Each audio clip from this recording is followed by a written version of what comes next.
Hola, bueno, yo soy el segundo ponente, me llamo José Luis Almerón y voy a hablaros de inteligencia artificial interpretable o explicable. Me presento rápidamente, soy catedrático de universidad en la Universidad Pablo de la Vida de Sevilla. Aquí en Madrid soy Lead Data Scientist en el departamento New Digital Business, en el área de investigación y desarrollo del BBVA. Y también pues, colaboro con otras empresas como Open Systems. Además, pues, soy catedrático de investigación en inteligencia artificial en la Universidad de Hradec Králové en Chequia y otras cuantas cosas más.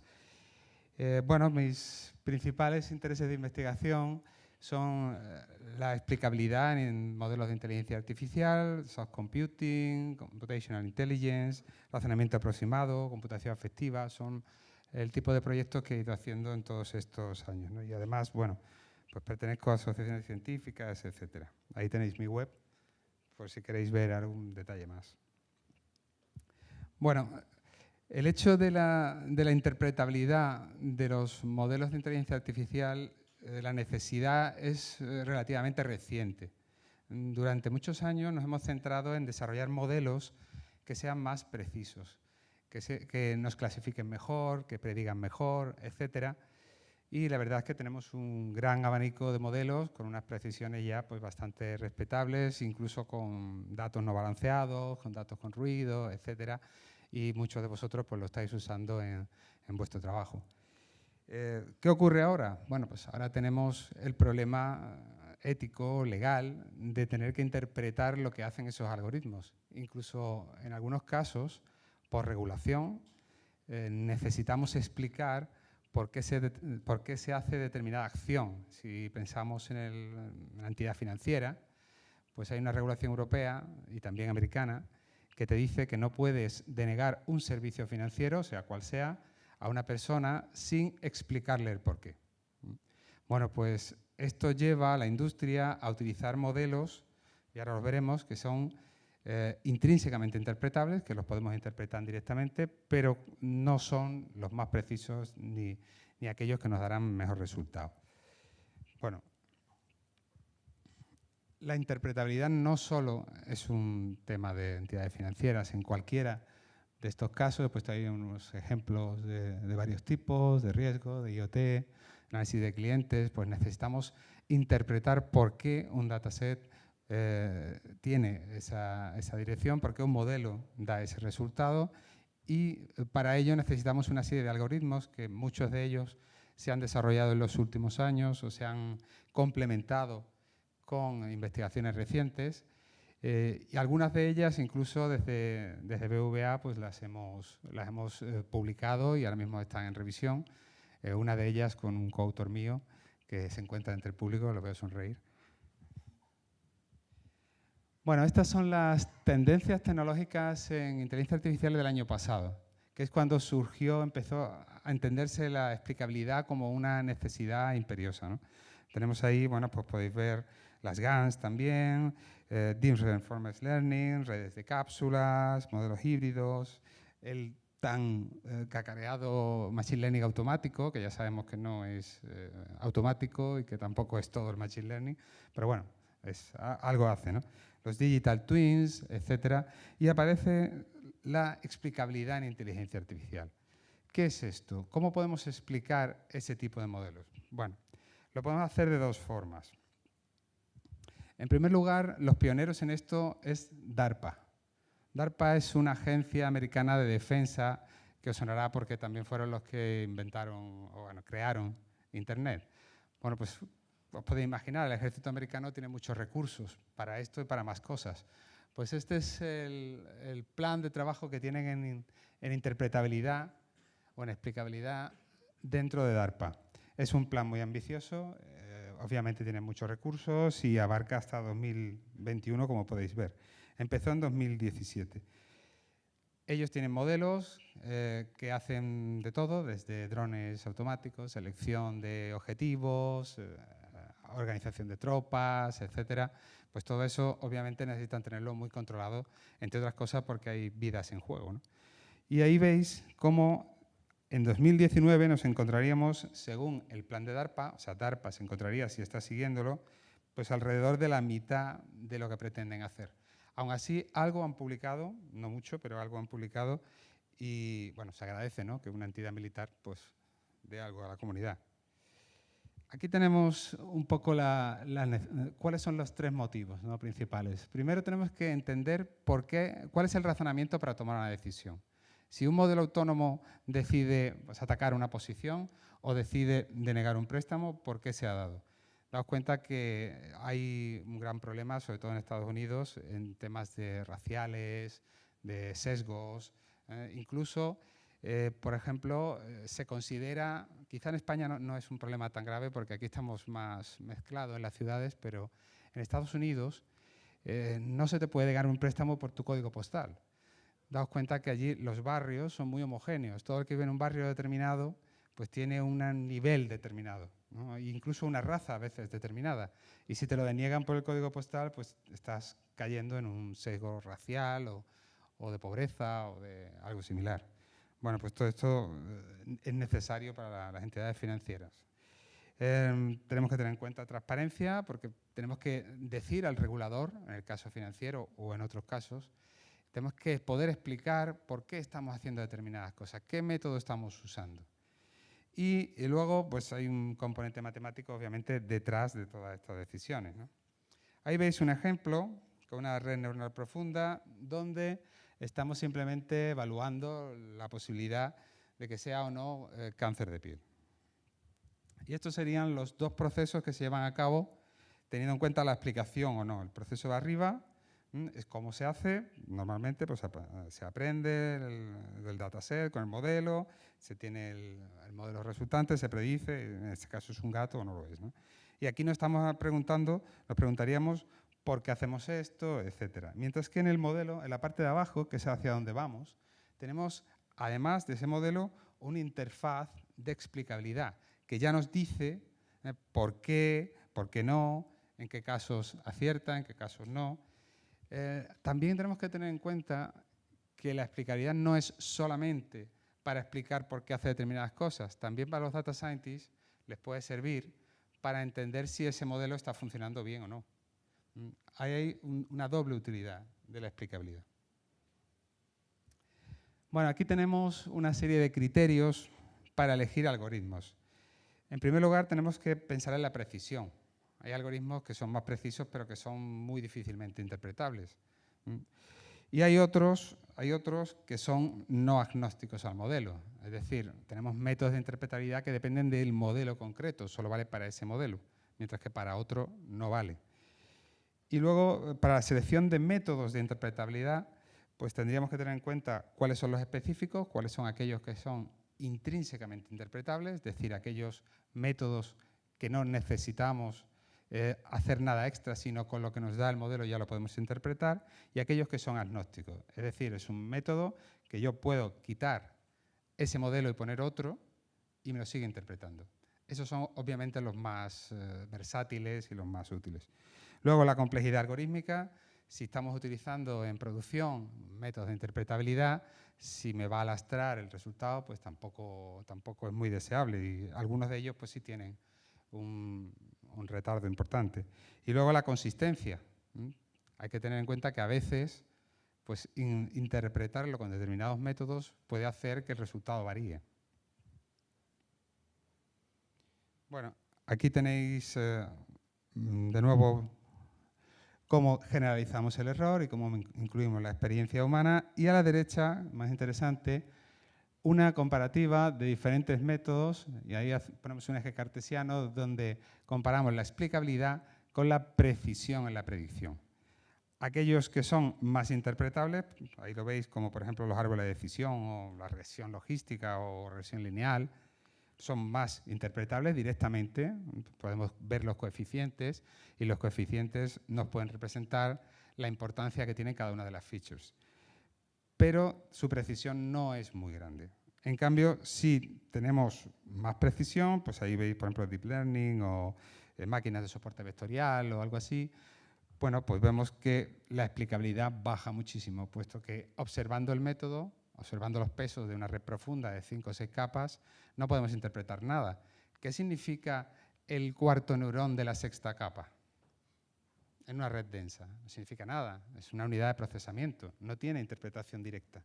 Por lo tanto, ese método no es intrínsecamente interpretable.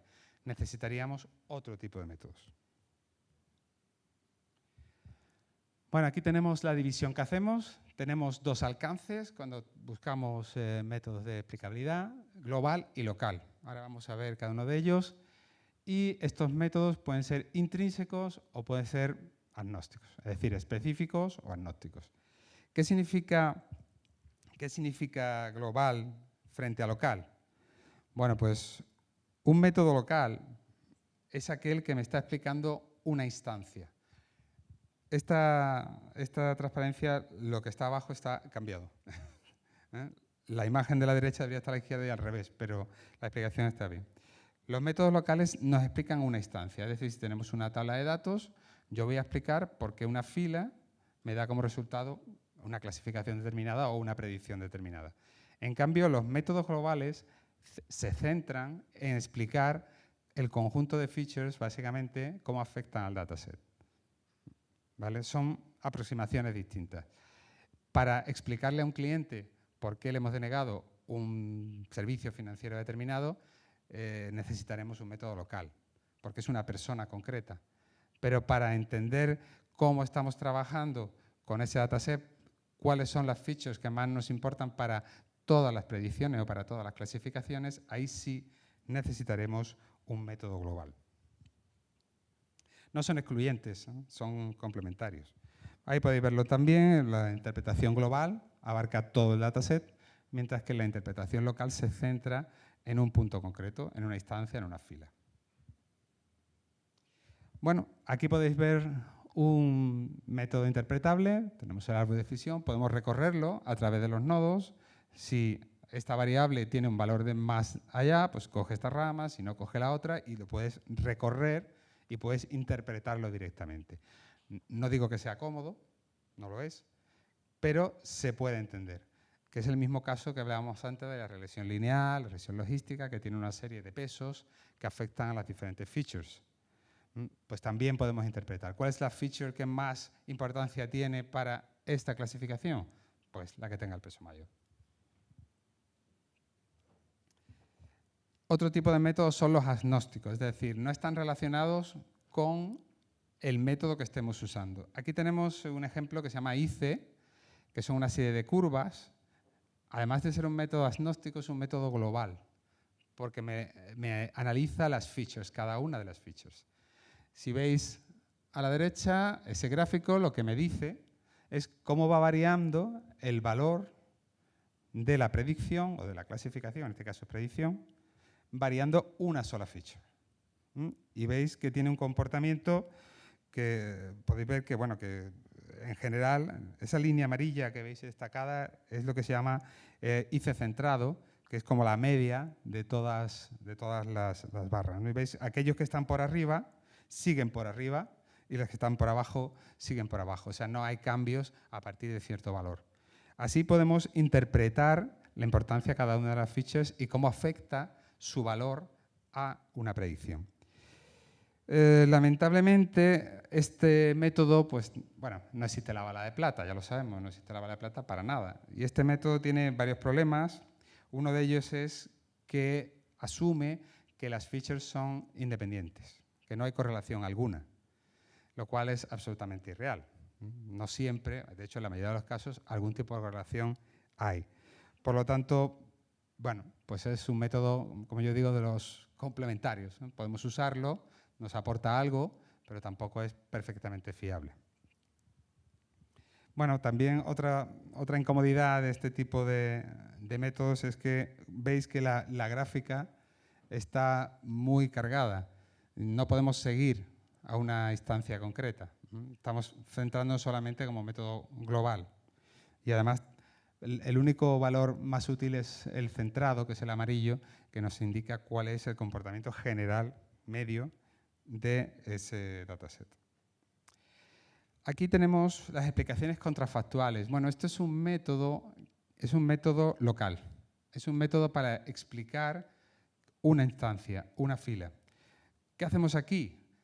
Aquí lo que hacemos es buscamos el individuo, si se trata de personas, ¿no? O la fila artificial más parecida, más cercana a esa que queremos explicar, pero cuyo resultado es diferente. Por ejemplo, si estamos explicando el caso financiero en el que denegamos un préstamo, pues vamos a buscar, vamos a crear aquel individuo artificial, no existe, lo más cercano posible, pero que sí le demos el préstamo. La diferencia entre los valores de las features me va a explicar qué es lo que te falta para que te den el préstamo. ¿Cómo hacemos esto? Bueno, pues esto lo hicimos pues, con algoritmos de optimización de enjambre de partículas, se crea una población de individuos sintéticos y se van probando en el modelo. Esto, bueno, yo lo veo bastante útil y bastante interesante. El problema que tiene es que efectivamente la carga computacional en algoritmos evolutivos ya sabéis que es alta. Entonces, si estamos en producción, bueno, pues tiene que esperar un rato hasta que se entrene todo esto, ¿no? Esto lo hicimos entrenando con una máquina con 30 cores y creo que eran 40 o 50 gigas de RAM, que bueno, no está mal. Y para entrenar un dataset que no era tampoco demasiado grande, no recuerdo mismo si eran 10.000 filas o algo así, poco más o menos, pues entrenar las explicaciones contrafactuales estaba tardando alrededor de 1 hora o cerca. También es verdad que hay medidas de la calidad de la explicación contrafactual, es decir, si yo quiero obtener una explicación de gran calidad, pues tendré que buscar el más cercano posible. Eso me obliga a buscar más. Cuanto más busco, el que busca encuentra, ¿no? Entonces, esa es una de las medidas de calidad, que sea lo más cerca posible. Otra medida de calidad en las explicaciones contrafactuales es que yo tenga que cambiar lo mínimo posible, el mínimo número de features. Pues para eso lo que hacíamos hacíamos un ranking de feature importance y empezábamos cambiando la primera feature. Si encontrábamos a aquel individuo que cambiando una sola feature era capaz de cambiar el sentido de la predicción del modelo, hemos encontrado una explicación contrafactual de gran calidad. Y además se lo puedes explicar a un cliente pues muy fácilmente. Pues mira, tienes que gastar menos en restaurantes, por ejemplo. Es muy fácil de explicar. En cambio, si no lo encuentra con una, pues pasaba a la segunda y estaba buscando tanto en la más importante como la segunda más importante y así de forma sucesiva. Esto cambia según el tipo de individuo. Hay individuos que son muy difíciles de darle el préstamo, pues a veces pues hay que cambiar bastantes cosas, ¿no? Otros no, a otros les falta poquito. Entonces eso nos da también, lo importante esto es la medida de la calidad. Las explicaciones contrafactuales, cuanto menos features cambian, más calidad, y cuando esté más cerca del individuo que quieres explicar, más calidad también. Bueno, aquí estamos hablando de los beneficios y tal. Es muy cómodo, pero tiene alguna desventaja. A mí me gusta siempre hablar de esta primera desventaja como casi una virtud. Es el efecto Rashomon. Rashomon es una película de Akira Kurosawa en la cual pues, había una serie de generales que le daban consejos al emperador y no eran los mismos consejos, eran diferentes, pero todos los consejos eran buenos. Entonces te planteas un dilema, ¿cuál sigo, no? En las explicaciones contrafactuales tenemos lo mismo. No existe una explicación contrafactual única. Podemos tener varias explicaciones contrafactuales, todas válidas. La diferencia es que no todas tienen la misma calidad. No todas tienen la misma calidad. También alguien podría estar pensando, bueno, pero si, y además ocurrió en los primeros experimentos, y si alguna de las características que tenemos que cambiar es la edad, por ejemplo, nos salió una explicación que decía, usted debería tener, para que le demos el préstamo, 150 años. Nos dimos cuenta que había features que no podíamos incluir en la búsqueda. Pues son aquellas que las personas pues, no podemos cambiar. Si pudiéramos cambiar tampoco iríamos hacia adelante, iríamos hacia atrás. Pero en cualquier caso no podemos tocarlo. Por lo tanto, hay features que no entrarían en la búsqueda.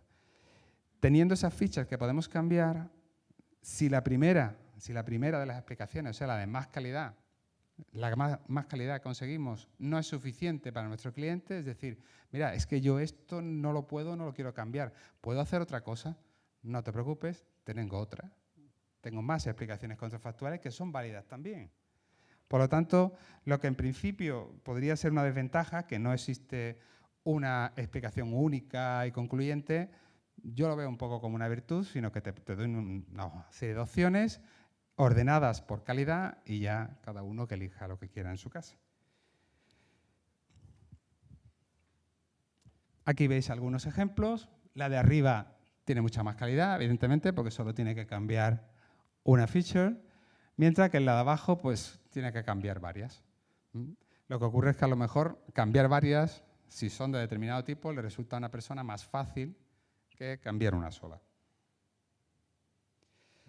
Aquí tenemos otro método que es Influential Instances. Este es un método que puede ser global y local, según cómo se enfoque.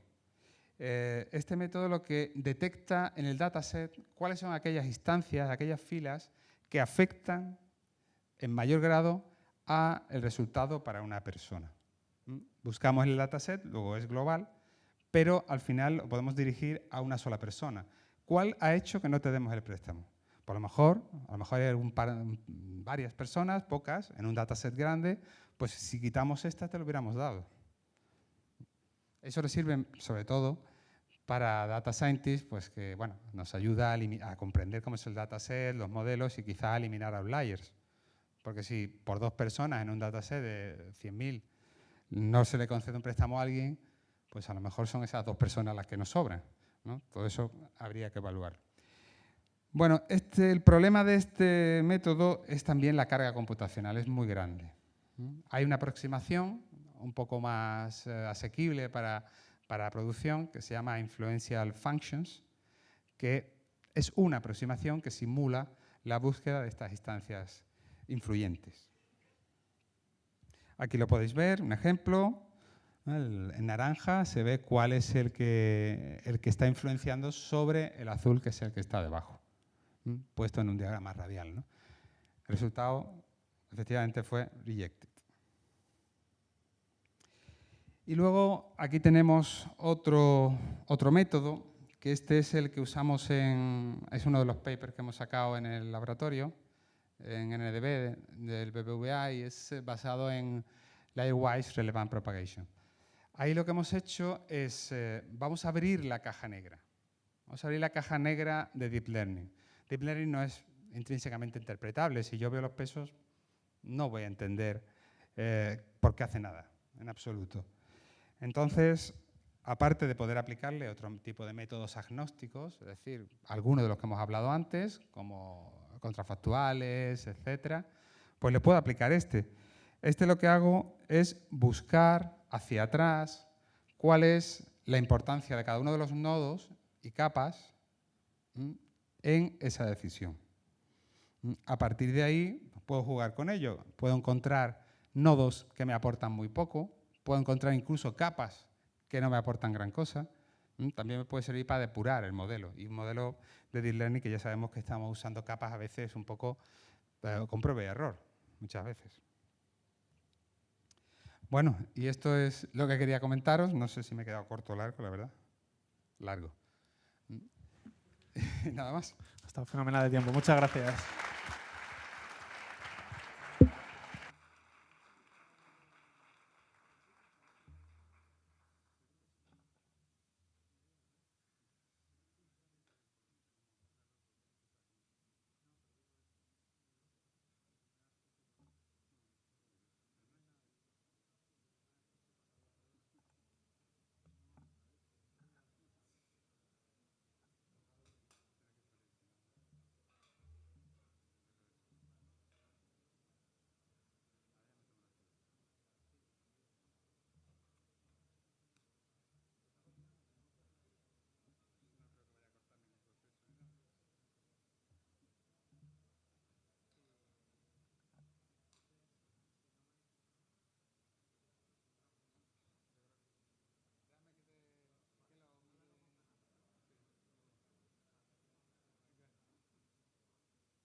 Bueno, pues nuestra tercera charla de hoy la va a dar Gabriel. Al final David no nos ha podido enviar foto y también por temas logísticos no ha podido venir, pero bueno, Gabriel lo va a contar estupendamente bien. Es la tercera charla que decíamos, bueno, de series temporales y sin más dilación os dejo con él. Un aplauso, por favor.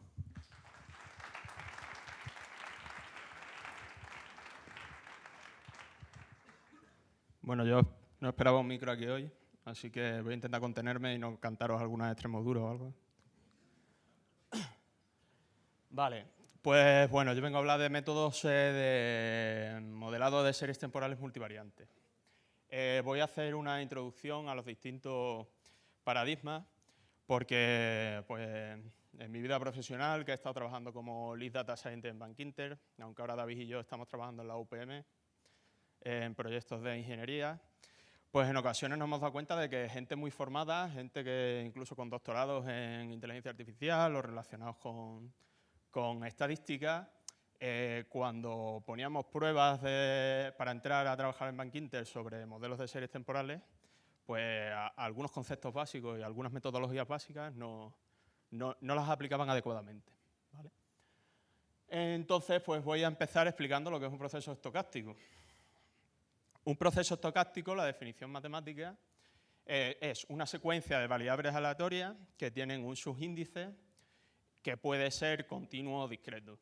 En general se trabaja con procesos estocásticos con esta componente discreta o discretizada, pero es verdad que últimamente se están trabajando más con los continuos, aplicando tanto metodologías de procesamiento en streaming como estadística funcional. Yo no voy a hablar hoy de la estadística funcional, lo dejamos para otra charla, que me parece muy interesante y que creo que es una rama futura de los modelos estadísticos. Y bueno, ¿qué se considera? Sabemos ya lo que es un proceso estocástico y vamos a hablar de un proceso estocástico estacionario. Los procesos estocásticos estacionarios son aquellos procesos en los que, cogiendo una submuestra consecutiva de este proceso estocástico y cogiendo un par de submuestras de este tipo, podemos comprobar que algunas nociones estadísticas se cumplen. En general, ¿qué cosa? Pues que aunque son distribuciones de probabilidad y son variables aleatorias que podrían seguir distribuciones de probabilidad diferentes, pues conceptos como la media o la varianza se mantienen constantes, ¿vale? ¿Qué es, por tanto, sabiendo ya lo que es un proceso estocástico, qué es una serie temporal? Pues una serie temporal es una muestra finita de estas variables aleatorias en el tiempo que forman el proceso estocástico. También quería hacer hincapié en que el proceso estocástico, aunque nosotros lo hemos definido aquí teniendo en mente la componente temporal, podría ser cualquier tipo de subíndice. Por lo tanto, podemos definir procesos estocásticos que evalúan variables aleatorias en distintas zonas del espacio, por ejemplo. Ahora, ¿qué es un modelo de series temporales multivariante? Pues mencionábamos que un modelo de series temporal, una serie temporal es una muestra de un proceso estocástico que mide una característica, las variables aleatorias hacen referencia a una característica. En este caso, pues hacemos referencia a varias. Tenemos variables aleatorias en el espacio multivariante. En el modelado, pues los tipos de modelos en general, estamos hablando en general, pueden ser dinámicos, estáticos, estocásticos, probabilísticos y deterministas. Dinámicos son cuando los parámetros consideramos que a lo largo del tiempo pueden ir variando. Estocásticos o probabilísticos es que hay alguna parte de los parámetros que consideramos que pueden tener cierta aleatoriedad. Aquí pongo un ejemplo de las diferencias y hago hincapié en esto porque algunos de los modelos que vamos a considerar, como los modelos ARIMA, consideran que tú, una vez has evaluado la serie temporal y has sacado el modelo, los parámetros que has definido y que estructuran la serie mantienen los parámetros fijos. Eso no tiene por qué pasar, ¿vale? Puede haber cambios en esos parámetros a lo largo del tiempo. Vamos a hablar de varios de los modelos ARIMA y BARIMA, del Bayesian Structural Time Series y su evolución multivariante, de las redes bayesianas. Hemos estado hablando de modelos interpretables, pues dentro de los modelos interpretables están las redes bayesianas, que tienen cierta interpretabilidad y que nos permiten establecer relaciones causales. Y por lo tanto, y por último, vamos a hablar de la aplicación de modelos LSTM. El modelado ARIMA-BARIMA parte inicialmente con la metodología Bose-Jenkins. Nosotros en el modelo ARIMA tenemos que identificar una serie de parámetros y lo vamos a hacer con dos estadísticos o con dos estructuras estadísticas básicas. Los diagramas de autocorrelación y los diagramas de autocorrelación parcial. Estos diagramas nos sirven para evaluar las correlaciones que hay entre distintos instantes de tiempo dentro de nuestras variables aleatorias, que tenemos representadas por nuestra muestra, que es la serie temporal. Una vez hemos identificado algunos de estos parámetros, pasamos a la diagnosis. La diagnosis es el momento en el que nosotros evaluamos si hemos sido capaces de extraer toda la estructura que tiene nuestro proceso estocástico a través de la muestra de nuestra serie. ¿Cómo lo hacemos? Evaluamos si el error sigue una distribución de probabilidad tipo ruido blanco, que esto significa que sigue una normal 0,1, ¿vale? Por lo tanto, no tiene más patrones. Si la diagnosis no se cumple, pues volvemos. Pongo aquí ahora las ecuaciones de un modelo ARMA, ¿vale? En el modelo ARMA lo que tenemos es que un valor en nuestro instante de tiempo t depende de un bias y luego una serie de pesos nos evalúan cuánta influencia hay de retardos previos. Este es uno de los primeros parámetros que tenemos que introducir y este parámetro nos dice cuántos retardos hacia atrás influyen en el valor que nosotros estamos viendo ahora. La parte autorregresiva tiene en cuenta posibles reiteraciones que podemos hacer sobre esto, ¿vale? Pongo la ecuación para que veamos y tengamos claro qué relaciones podemos establecer con el modelo ARMA. ¿Vale? Voy a ir un poco más rápido porque si no, igual no me da tiempo a contar todo lo que quiero. El modelo BARIMA es la misma estructura, tenemos que trabajar con procesos estacionarios. Vuelvo atrás para deciros esto, que no había hecho hincapié. Por lo tanto, si nuestra muestra serie temporal tiene, por ejemplo, tendencia, tendríamos que la media va variando a lo largo del tiempo. Por lo tanto, nuestro proceso estocástico está compuesto por una serie de variables aleatorias que no son o no provienen, no mantienen esas propiedades estadísticas. Lo que se hace es transformar y usar nuestra serie temporal como se transforma de tal manera que podamos obtener una muestra de un proceso estocástico que sí los fuera. Por ejemplo, haciendo diferencias. Si hacemos diferencias de un retardo con el previo, tenemos una muestra del proceso estocástico que sería ir haciendo diferencias de las variables aleatorias, ¿vale? Bueno, pues en el caso multivariante hay que comprobar, sobre todo, que la esperanza y la varianza no cambian a lo largo del tiempo. El modelo BARMA, que es el modelo multivariante, pues tiene una expresión parecida que se hace de manera matricial, ¿vale? Y luego, además del modelo BARMA, cuando estamos trabajando con modelos multivariantes, otra opción que tenemos son los modelos de transferencia. En este caso, además de nuestra variable aleatoria vectorial, podemos tener otras variables que influyen sobre mi predicción. En este caso, cuando hablamos de funciones de transferencia, estas otras variables, que podrían ser también vectores, pueden tener o pueden venir de un proceso estocástico distinto y también tendríamos que modelar su predicción. Pero una vez modelada su predicción, lo que nosotros asumimos es que vamos a tener la información en el tiempo t de esa variable exógena x, que nos va a servir para dar la predicción en el tiempo t también de nuestra variable aleatoria y. No hay diferencias de retardo, ¿vale? Quiero marcar esta diferencia porque si nosotros no pudiéramos o no tuviéramos el valor de x en el tiempo t para hacer la predicción de it, tendremos que trabajar con x y con y como si fuera una sola variable vectorial y hacer la predicción completa, que sería el modelo BARMA, ¿vale? Modelado con redes bayesianas. Voy a hacer una introducción a las redes bayesianas. Las redes bayesianas son un grafo acíclico dirigido formado en los nodos por variables aleatorias y cuyas aristas representan independencias condicionales o dependencias condicionales, ¿vale? Cada uno de estos nodos va a llevar asociados, si son distribuciones aleatorias de tipo discreto, unas matrices de probabilidad. Si son continuas, llevarán asociadas las redes bayesianas si son continuas, normalmente llevan asociadas distribuciones de probabilidad gaussianas, ¿vale?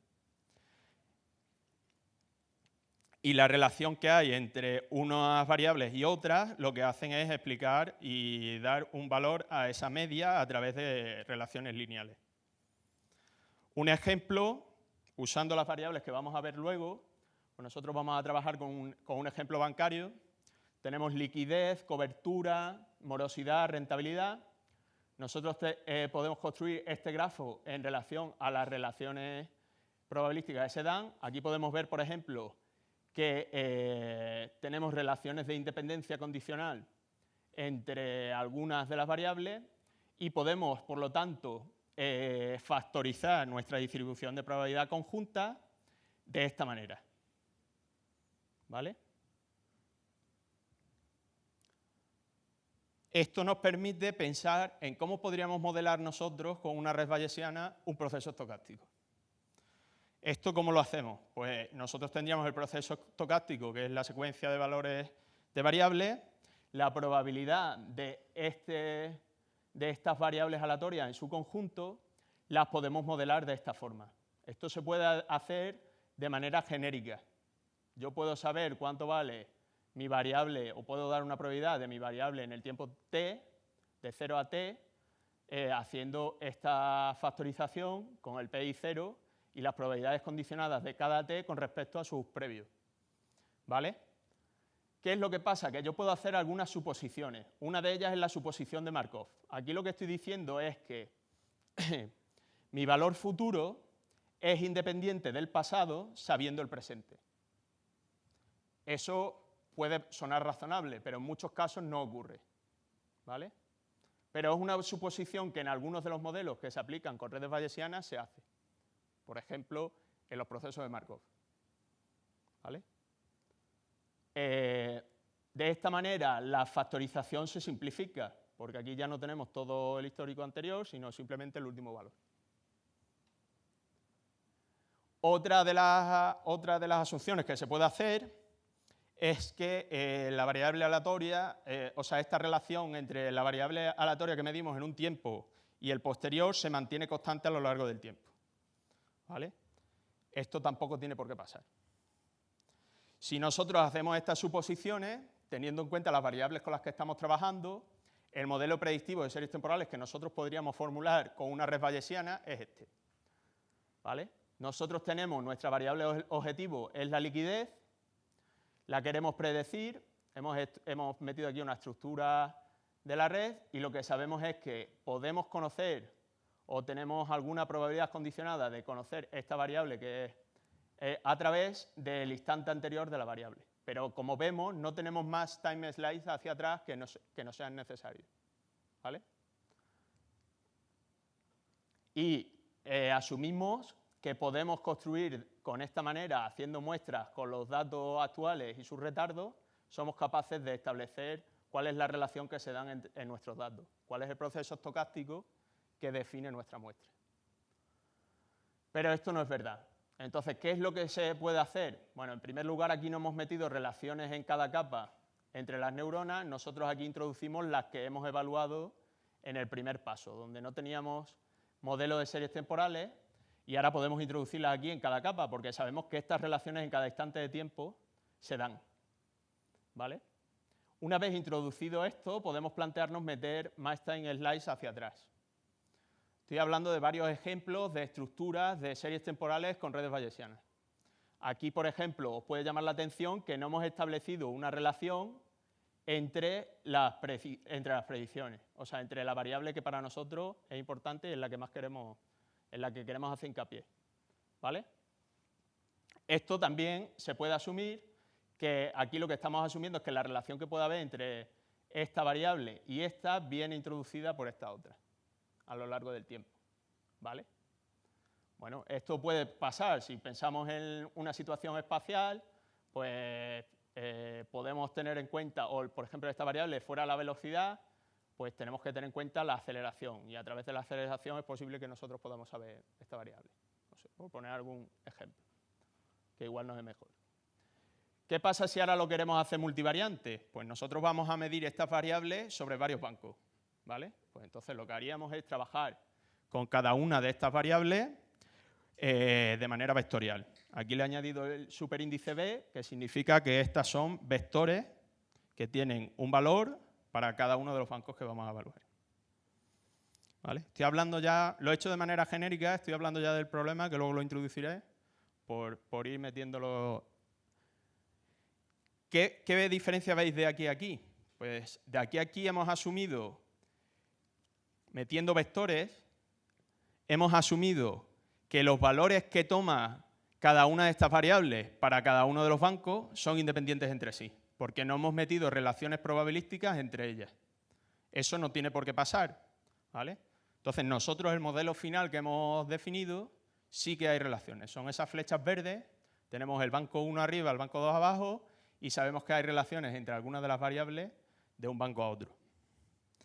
Otros modelos que se pueden definir a través de redes bayesianas que están relacionados con estos modelos de series temporales son estos. El BSTS. El BSTS se engloba, paso ya al modelo BSTS, se engloba dentro de los modelos de series temporales estructurales. Estos modelos lo que hacen es que definen la serie temporal como con una serie de componentes, la componente de la tendencia, la estacionalidad, el ciclo, ¿vale? Se van definiendo cada una de ellas teniendo en cuenta que nosotros lo que vemos es una muestra y que hay una serie de estados que para nosotros son ocultos que vamos a ir buscando la estructura de ellos, ¿vale? La gran virtud que tiene este modelo es que es bayesiano, en el sentido que trabaja con probabilidades y nos permite establecer intervalos de creencia sobre las predicciones. No voy a entrar en el debate de por qué los intervalos de confianza no sirven para nada, pero que lo sepáis, que lo tengáis claro. Bueno, las diferencias fundamentales entre el modelo ARIMA y el BSTS, que bueno, que yo creo que es interesante, no lo voy a comentar más para que no enrollarme mucho más. Y luego la variante que hicieron Q y Rao hace un año aproximadamente, la publicaron, y es la variante multivariante. Claro, a mí se me ocurrió casi cuando lo publicaron ellos llevaban 2 años ya supongo, desarrollándolo y programándolo. Voy a hacer una mención aquí a Steve de Bayesian, que es el que ha definido el paquete BSTS que hay en R. Steve y yo ya hemos hablado varias veces porque hay algunas cosas de su paquete que no están del todo definidas y está trabajando en ello el hombre, ¿vale? Y estamos ahí, nos intercambiamos correos de vez en cuando, pero no está muy por la labor de solucionarlo, así que si alguno quiere participar, igual me tengo que poner y remangar y hacer algunas soluciones, ¿vale? Bueno, ese es el algoritmo definido, básicamente es igual, ¿vale? Tiene algunas propiedades, digamos, más teóricas sobre cómo ha asegurado que este modelo multivariante realmente también funciona. Y luego el modelado es LSTM. Voy a entrar a describir un poco qué hace una LSTM, porque igual hay gente que no lo sabe. La LSTM hay que tener en cuenta que lo que tiene más interesante es que tiene una memoria a largo plazo. Esto significa que a medida que nosotros vamos actualizando los pesos, vamos almacenando información de iteraciones previas. Es por eso que es muy buena para modelar series temporales, ¿vale? Es un tipo de red recurrente. Estoy hablando de cosas a un nivel que igual no entro en mucho detalle, pero si no, no me da tiempo. Bueno, entonces, ¿los pasos cómo son? Pues tenemos primero una toma de decisiones que se hace a través de nuestra observación, que nos va a decir si vamos a usar la información en la memoria a largo plazo que tenemos almacenada. Otra capa que calcula la activación del nodo que almacena la información en el tiempo actual. Fijaos que esta, como toma de decisiones, usa una sigmoide. Esta que no las toma usa una tangente hiperbólica, ¿vale? Esto nos va a dar un valor que vamos a usar después para hacer nuestra predicción. Por lo tanto, en este caso luego tenemos otra función de decisión más que nos va a decir si vamos a usar esta información previa o no. Y finalmente, cuando tenemos todo esto, tomamos la decisión y actualizamos el dato de la memoria a largo plazo en el nuevo tiempo t. Que, bueno, los casos que se pueden dar son estos de aquí, en la combinación de estos dos nodos que toman decisiones. Y una vez sabemos si actualizamos esa componente o si utilizamos una nueva, bueno, aplicamos la función de activación, generamos otra puerta de decisión que nos dice si tenemos que usar esta información para generar un nuevo estado AT o continuar con nuestro AT-1, y a partir de nuestro AT o nuestro AT-1 actualizado, generamos ya nuestra predicción, ¿vale? ¿Qué nos hemos dado cuenta nosotros entrando más en los conceptos de cómo funciona la LSTM, en lugar de simplemente tirar del paquete que era y aplicarlo? Nos hemos dado cuenta de que, por ejemplo, cuando trabajamos con series temporales donde hay cambios de tendencia, nosotros no es necesario trabajar con procesos estacionarios directamente. Hay muchas estrategias en las que se está haciendo. La gente primero hace estacionario la serie temporal y luego aplica la LSTM. Pero nosotros dijimos, bueno, vamos a probar, hay cambios de tendencia en mi serie y quiero modelarlo. Pues cuando nosotros tenemos un cambio de tendencia en mi serie, realmente tengo que tener dos nodos. Tengo que tener una jerarquía. Tengo que tener una jerarquía que me determine cuándo va a haber un cambio de tendencia y otro nodo que me diga qué valor tiene ese cambio de tendencia en cada paso. Y con esto nos hemos dado cuenta de que introducir más capas a la red tiene sentido cuando tenemos estructuras de este tipo. Cuando tenemos estacionalidades combinadas, con variación. Sin embargo, si tenemos estacionalidades continuas a lo largo del tiempo y estables, igual con una sola capa podemos modelarlo, metiendo más neuronas, ¿vale? Algunas de las cosas usándolas nos hemos dado cuenta. Entonces, vamos con el problema. Vamos a evaluar entidades financieras ecuatorianas. Este dataset es abierto. Y, bueno, pues como os podéis imaginar, pues el sistema bancario ecuatoriano pues, tiene algunos problemas. Las variables que vamos a evaluar son rentabilidad, liquidez, bueno, como muchos sistemas, ¿eh? O sea, que nosotros vivimos aquí tranquilos, pero algunas cosas están recordando ya a momentos pasados que igual no voy a ni a mencionar, pero que dan miedito. Bueno, tenemos algunas variables. ¿Cuáles son nuestras fuentes de datos? Pues tenemos todos estos bancos, son 16 bancos. Nosotros nos vamos a centrar en predecir la liquidez, ¿vale?, para todos estos bancos simultáneamente. Por eso, modelo multivariante. Vamos con el vector. Bueno, esto podemos ver qué variables tenemos que aquí representadas y vemos que el histórico de datos son valores mensuales desde 2005 hasta 2019. El tratamiento de los datos. Bueno, pues ha habido que suavizar, hacer algunos inputs porque no estaban exactamente definidos, alguna diferenciación porque vamos a usar modelos Barma y necesitamos que los procesos sean estacionarios, y algunas construcciones de datasets con retardos porque Steve de Bayesian no ha hecho bien todavía cositas en su paquete. Entonces hemos tenido que introducir los retardos, ¿vale? En el análisis descriptivo pues vemos que efectivamente hay algunas diferencias por tamaño de los bancos en algunas de las variables. Vemos que incluso en algunos casos cambian hasta las tendencias de algunos de los datos. Y por supuesto también la forma. Vemos que sí que hay unas relaciones semejantes entre los bancos medianos y los pequeños. Hay que tener en cuenta que el sistema financiero, pues normalmente hay unos cuantos bancos grandes, que es además de los que dependen los créditos de los pequeños, porque son los que prestan dinero a estos, ¿no? En algunos sistemas, no pasa siempre. Pero por eso esas relaciones no son exactamente iguales, porque en ocasiones cuando a algunos de los bancos grandes les va a regular, a los bancos pequeños les conviene porque le venden dinero un poquito más barato. Por hacer algunas introducciones, tampoco soy experto, doy clases en CUNEF y me voy enterando de cosas, pero yo me dedico a los datos, ¿vale? Y este dataset pues lo he cogido porque me ha venido bien. Y bueno, aquí podemos ver otras de las variables según el tamaño. Aquí tenemos un dashboard que se generó para hacer evaluación, y de esto podemos ver que algunos bancos, de hecho, en el indicador, por ejemplo, de ROE, estamos observando, sin entrar en valores estadísticos, que hay ciertas correlaciones, hay relaciones entre estos datos, ¿vale? pueda verlas, ¿no? Todavía no lo sabemos, pero bueno, vemos las curvas y decimos, oye, pues aquí puede haber cosas interesantes. Y bueno, aquí he representado todas para que veamos que, o sea, varios bancos, para que veamos que no es casualidad, que no son dos bancos solos. ¿Y por qué hago esto? Porque, claro, yo os he dicho que voy a hacer una red bayesiana donde evalúo y establezco relaciones entre las variables que hay en cada banco, porque hay relaciones de un banco a otro. Pero yo tendré que tener algún conocimiento sobre eso, ¿no? Tendré que saber si sí o si no. Bueno, pues aquí estamos viendo que algo debería haber. Y vuelvo a recordaros el proceso Bose-Jenkins. Cuando nosotros hacemos el proceso Bose-Jenkins, lo primero que hacemos es ver si hay autocorrelaciones temporales, porque si no las hay, ¿para qué hago un modelo de series temporales? Si mi proceso es aleatorio a lo largo del tiempo, ¿para qué estoy haciendo un modelo de series temporales? Pues aquí pasa lo mismo. Cuando trabajo con modelos multivariantes, además de hacer el ACF y el PCF, tengo que ver si hay autocorrelaciones entre las distintas variables a lo largo del tiempo.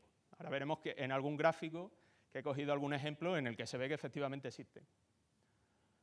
Este es el ACF del Banco Anaconda sobre la liquidez y vemos que sí que hay, ¿vale? Hay componentes aquí. Esto, si sabéis la metodología ARIMA, pues nos diría que por aquí hay que meter algunos retardos en la parte EMEA. ¿Vale? Y en la parte AR, pues también habría que meter algunos. Puede haber alguna componente estacional, porque hay algunos retardos aquí, ¿vale? Y de hecho en algún modelo salen las componentes estacionales. Aquí lo que estamos haciendo es lo mismo para el Banco Litoral. Aquí es interesante ver que los ACFs de uno y otro son semejantes. Cuando nosotros aplicamos un modelo Barma y tenemos un vector completo y definimos un modelo Barma sobre un vector, estamos considerando que la estructura de retardos que hay en cada una de las componentes del vector es más o menos semejante. Entonces es interesante que esto se cumpla. ¿Vale?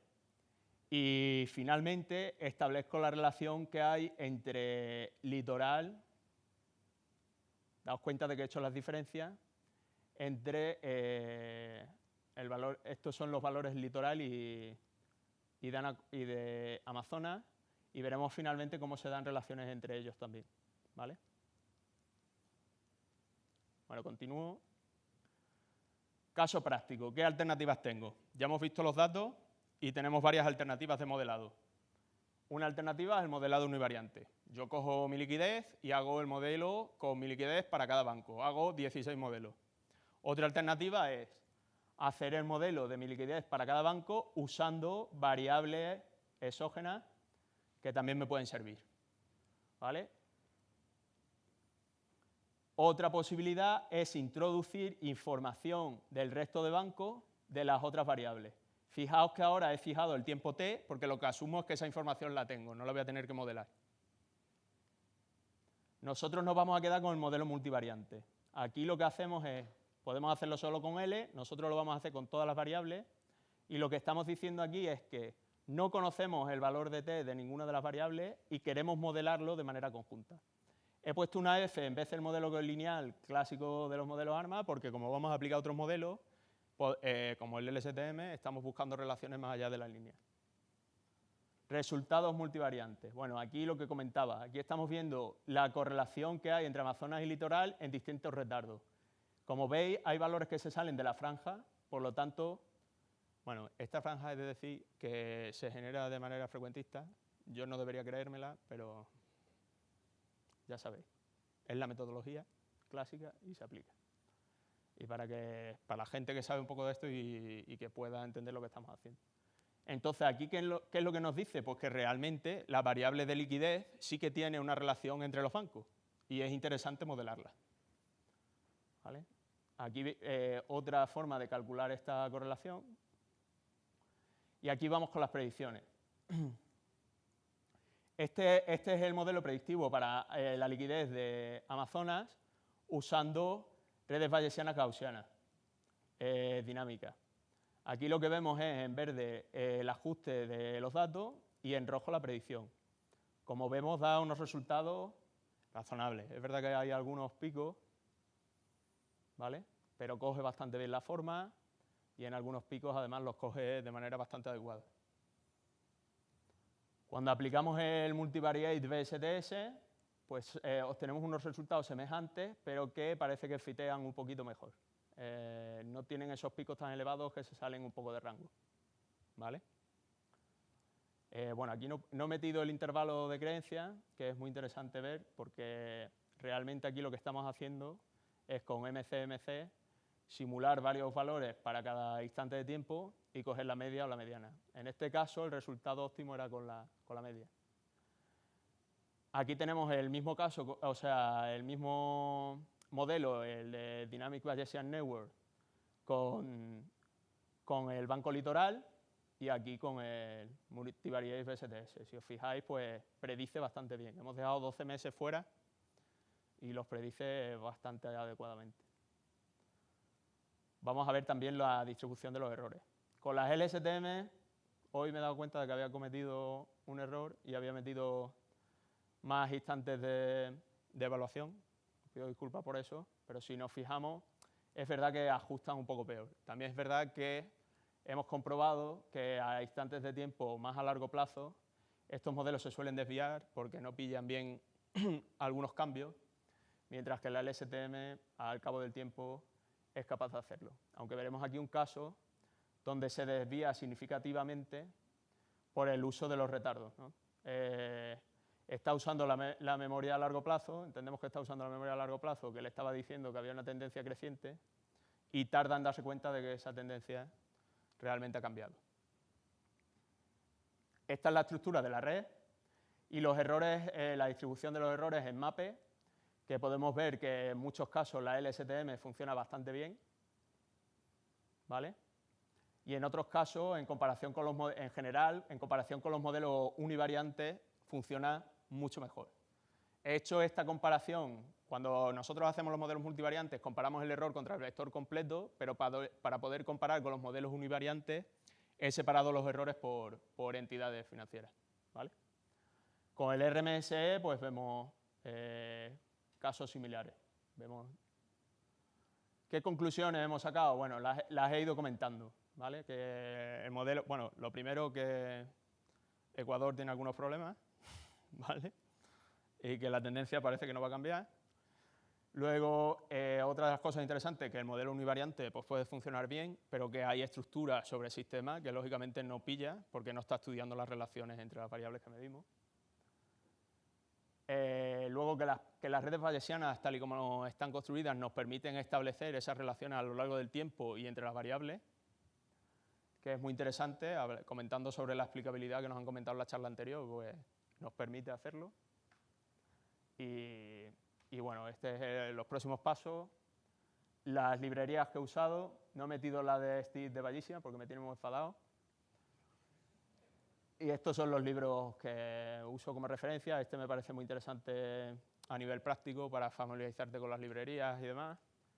Y estos son fundamentales. Tenemos en España un estadístico que es buenísimo, que es Daniel Peña, y hay muchos expertos en Machine Learning que no lo conocen y deberían conocerlo, porque tiene algunos de los libros más interesantes sobre estadística que hay.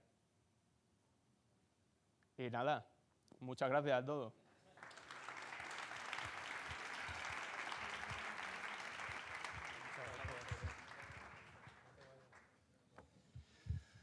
Bueno, pues como siempre ahora vamos a tener la sección de Clinics. Les vamos a pedir a José Luis, vamos a pedir a los tres ponentes que hemos tenido que vengan aquí a responder las posibles preguntas que podáis tener. También Pablo, sí, por favor. ¿Dónde está esto? Aquí.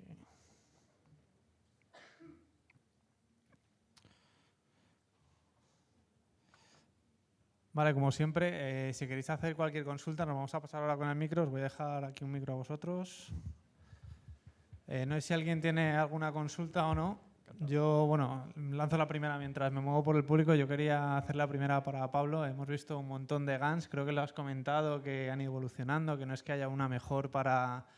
que en general funcione mejor para todo, pero me he quedado con la duda de, ¿pero hay alguna que sea la que más se usa, aunque no valga para todo, la que ahora mismo es la que pones como baseline, diciendo, bueno, yo quiero empezar fuerte? Yo creo que una de las que más uso es la que tiene ahora, es la WGAN GP, la WGAN con Gradient Penalty, pero no sabría darte una solo. Supongo que depende, cuanto más al día estés, supongo que yo usaría la última. Vale, vale, muchísimas gracias. No sé si tenéis por aquí alguna otra consulta. Yo si no sigo preguntando mientras os animáis a preguntar vosotros. ¿No? Ah, sí, una. Vale.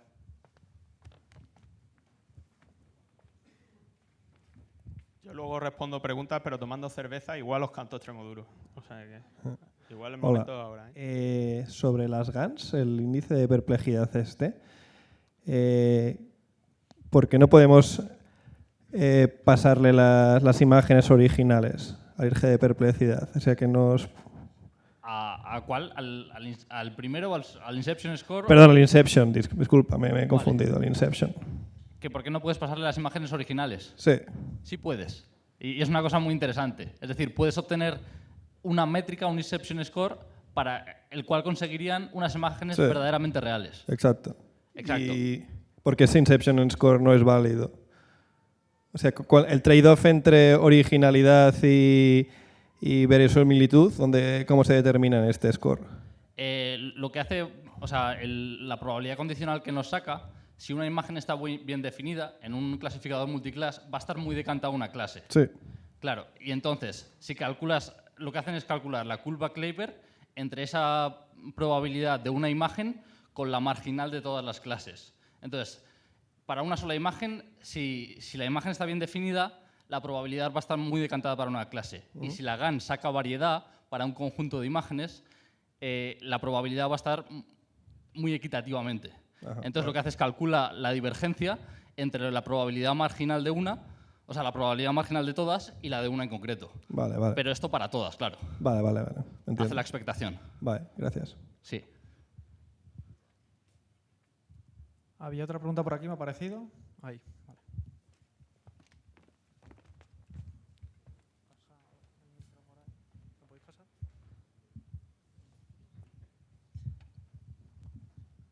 Hola, buenas. A ver, es sobre los resultados que has tenido en las predicciones de series temporales. Creo haber visto que tenías por ahí las métricas también para Prophet, entre los demás modelos que has utilizado. Y los errores parecían bastante moderados. En este caso, comparando, porque Prophet aplicarlo entiendo que bastante sencillo, según he podido probar yo también, ¿merece la pena, en este caso particular, entrar en más profundidad de la que has hablado teniendo Prophet? Porque también es un poco criticado por ser un poco caja negra. Sí, sí. O sea, por ejemplo, hablando de la interpretabilidad, cosas que estabais hablando, por ejemplo, ahora de las métricas curva Leiberger, una de las cosas que tienen las redes bayesianas cuando trabajas con ellas en modelos multivariantes es que te permite hacer modificaciones o imputaciones o intervenciones sobre la serie y validar qué sentido tiene. Pero de manera general. O sea, yo puedo hacer una intervención, por ejemplo, en el banco general, sacar una predicción y que me dé una cosa muy loca. ¿Por qué? Porque los bancos están relacionados entre sí. La red lo que me diría es, oye, mira a ver, dame esta evidencia, yo te voy a cambiar el resto de evidencias teniendo en cuenta esta. Si yo le digo, ahora voy a hacer que los créditos en el Banco General caigan, lo que me dirá es, si caen en el Banco General, que sobre todo da crédito a los bancos pequeños, no puedes tener petición de crédito en los bancos pequeños altas, porque no tiene sentido con respecto a las relaciones que se dan en los datos. Entonces, con el Prophet, pues ese tipo de cosas las pierdes. Por otro lado, bueno, esto ha sido un trabajo también de ejemplo, ¿eh? O sea, es posible que en este ejemplo el Prophet daba algunos buenos resultados en algunos casos. Tampoco hemos entrado en detalle en meter algunas de las componentes que permite el Prophet y que incluso podrían mejorar los resultados. O sea, que en algún caso podría ser interesante quedarse con el Prophet y ya está. O sea, entonces quizá en lo que es equilibrio, performance, interpretabilidad, dirías que las bayesianas es lo que generalmente más aplican, ¿no? En tu caso. Nosotros, bueno, es que claro, yo estoy en el grupo que trabajamos mucho con las redes bayesianas y entonces, pues sí, para nosotros son interesantes. A mí, de todas formas, me interesan más personalmente, más allá del grupo, los Bayesian Structural Time Series, por esa posibilidad que te da de no establecer un parámetro fijo, sino da una distribución de probabilidad sobre los parámetros y poder trabajar con las distribuciones de probabilidad y no el parámetro y no la predicción final. Vale, gracias.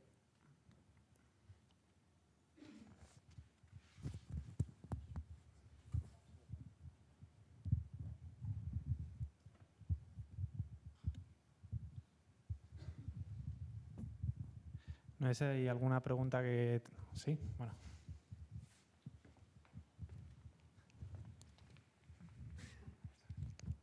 Buenas, gracias a los tres. Para la parte de interpretabilidad, una pregunta. ¿Habéis aplicado alguna vez el método este de buscar los puntos de entrenamiento que se parecen más a un caso concreto para explicarlo? ¿El de influential functions y todo esto? A ver, lo que comentas básicamente son las explicaciones contrafactuales. Estamos buscando individuos sintéticos que se parezcan lo más posible al... No, me refiero al siguiente método que has comentado, Sí. que busca dentro del training set. Sí, los sí, lo casos hemos de hecho, lo hemos hecho. Ah, vale. Y computacionalmente es muy duro buscar dentro de todo el dataset. Por eso la influential functions es más operativo. Vale. Cuando lo habéis hecho, ¿qué habéis hecho? ¿Reentrenar n veces una vez quitando cada punto del training set? Ese es el método. Vale. Y Por eso digo que es muy duro, porque Sí. los datasets grandes, pues imagínate, es prácticamente inabarcable. Es la otra versión, la de influential function, la que te aproxima. Y bueno, te puedes... no es que sea inmediato, pero es muchísimo más ligero. Vale, ¿y hay alguna implementación de influential functions para implementaciones típicas de modelos? ¿O te lo tienes que picar tú a pelo en función de qué modelo uses y qué implementación? Es agnóstico el modelo, con lo cual da igual el modelo. Ah, vale. Guay. Tú lo puedes aplicar, o sea, eso lo aplicas con el dataset y al resultado del modelo, con lo cual el modelo que le metas en medio no es relevante, es agnóstico. Vale. Y otra pregunta para redes bayesianas. Perdón, no me acuerdo el nombre. Gabriel, dime. ¿Cómo implementáis los modelos de redes bayesianas? ¿Qué herramientas utilizáis? El paquete principal es BNLR y desde el grupo se han generado varios de los bloques que están en el paquete. Vale. ¿Son públicos o...? Sí, BNLR es un paquete de R. No, ¿y los que habéis implementado vosotros? Sí. Vale. Los de dinámicas no. Estamos ahí, creemos que vamos a publicar alguna cosita pronto. Vale, muchas gracias. No sé si hay alguna otra pregunta. ¿Una más?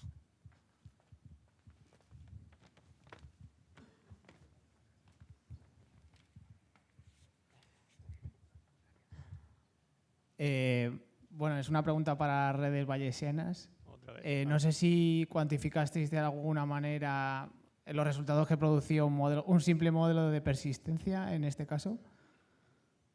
No entiendo bien a qué te refieres. O sea, decir sí que la predicción en el instante siguiente es el valor que hay ahora. Un modelo, no sé si lo llaman naive o de ese tipo. Nosotros, o sea, la aplicación que he hecho aquí tiene un horizonte temporal de 12 valores, hemos evaluado con los 12.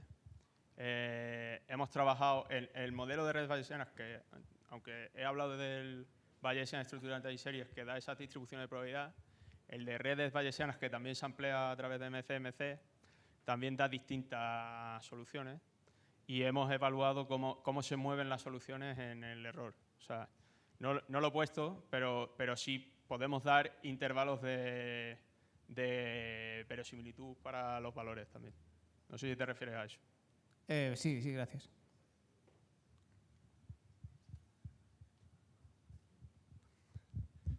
Bueno, y aprovechando que estoy aquí por no subir... Paul, ¿puedes coger el micro? Bueno, muchísimas gracias. Un aplauso, por favor, para los tres.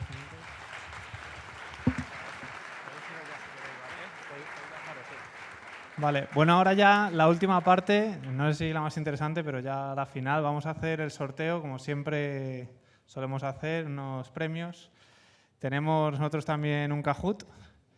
Con este sí que hay regalito. Bueno, con el otro también, el regalo del aprendizaje, ¿no? Que quieras que no, siempre viene bien. Vale. Bueno, aquí tenemos el Kahoot, vamos a lanzarlo. Creo que es nuestro este, ¿no? Sí, ponía nuestro logo por ahí. ¿Ya hay 73?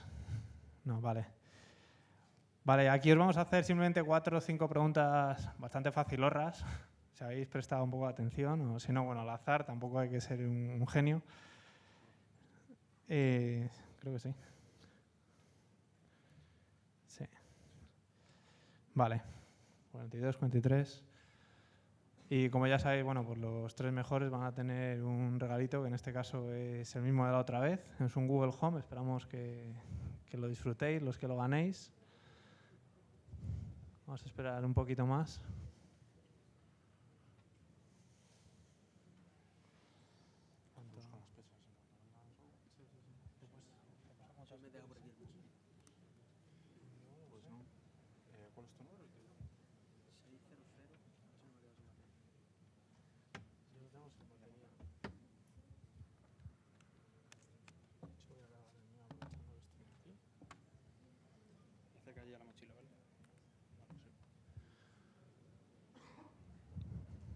Vale.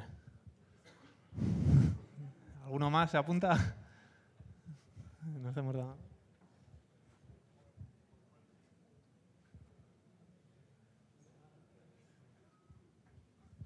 Vale, venga, pues yo creo que vamos a empezar ya. Uno más. Otro, venga. Venga, 10, 9, 8, 7, 6, 5. ¿Ya? Venga. Vamos. Vale, primera pregunta. ¿Estáis listos? ¿Sí? ¿No?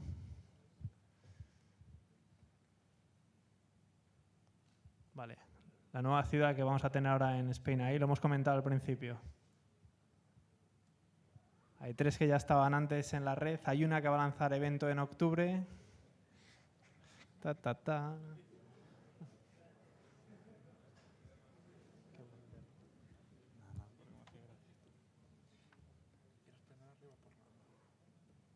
Vale, bien, bien. ¿Habéis prestado atención? Venga. Bueno, ya sabéis cómo va, ¿no? Los 3 que aciertan y que además lo hacen más rápido tienen las chances. Esto todavía puede cambiar, así que bueno, ánimo al resto que no estéis ahí. Vale. Dificultades de las GANs.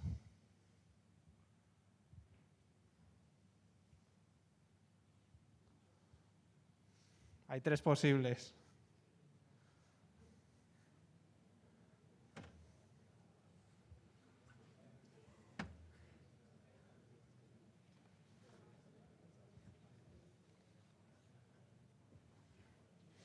Venga, ha habido 3 que han seleccionado Big Bang. Venga, bien. Podía ser, podía ser. Venga, tercera pregunta, 3 de 5. La explicabilidad local sirve para... Lo hemos comentado antes.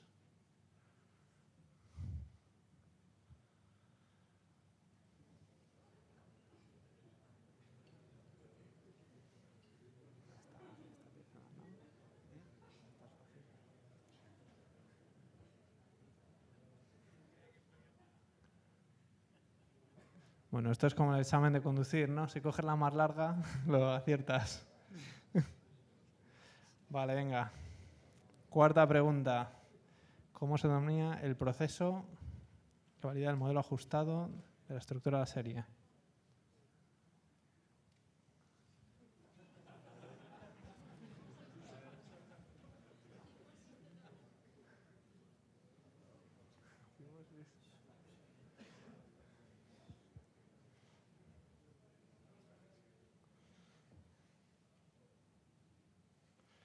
Bien, bien, los del Big Bang. Ahora hay uno que del Big Bang ya ha pasado a... No, pero... Venga, y ya la última, súper fácil. Vale. Está como siempre. Hay un patrocinador de última hora, disculpadme que no lo hemos podido meter, pero bueno, yo creo que ya lo habéis visto. Eso os lo digo yo cuál era. Está ahí anunciado, Terminus 7, ese era muy fácil, ¿vale? Por eso no está.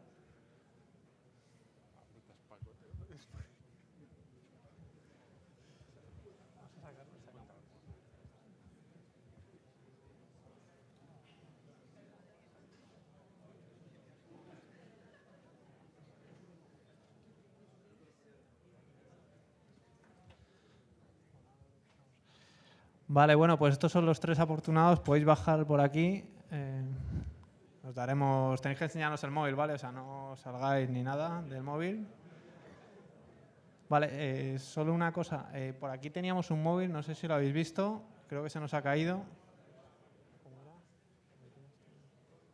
Los que habéis pasado por aquí... Pablo...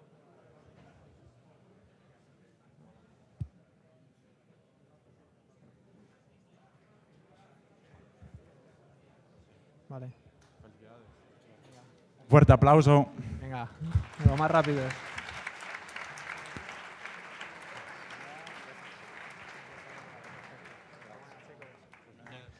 Bueno, pues ahora, como ya es habitual, tenemos arriba las pizzas, las bebidas y nada, nos vemos el 12 de diciembre, que es cuando tenemos el siguiente evento, ¿vale? Muchas gracias a todos por venir.